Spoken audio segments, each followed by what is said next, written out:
Ako nga pala si Pachi. Walang pasok sa umaga. Walang trabaho sa gabi.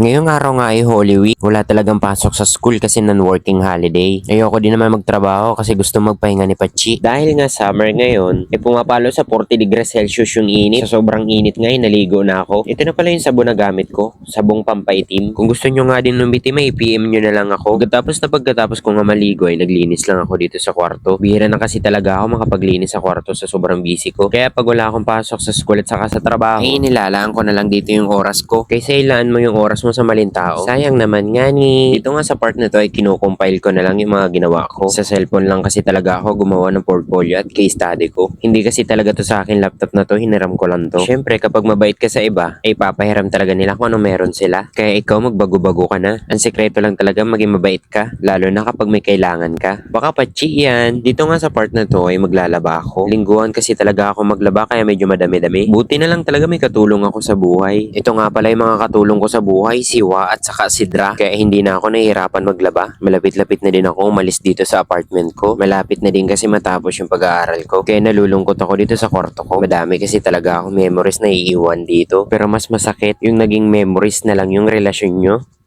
Dito nga sa part na to ay nagbabalnaw na ako. Habang nagbabalnaw ako, na-realize ko na sana sumama na lang ako. Grabe kasi talaga yung init, hindi kita matiis. Kaya lagi kitang namimiss. Biro lang. Syempre pagkatapos ko magbalnaw ay dinryer ko na nga to. Para matanggal yung wet. Sana all wet. Ako kasi nagwe-wet na lang na mag-aaya. Baka sakaling ayain mo. Sa mga oras na nga to kahit naligo na ako ay sobrang banas pa. Kaya sa isang araw ay nakakadalawang ligo talaga ako. Kasi hindi ko talaga kaya yung panahon. Mainit na nga ni, mayo ka pa. Paano na? Dito nga sa part na to ay nagsasampay na ako. Sa sobrang init nga na nagtaples na lang ako. Kaya pasensya na kung nakaubad ako. Isa lang naman kasi ang abs ko kaya hindi ko kinakahiya to. Salamat, hanggang dito na lang muna.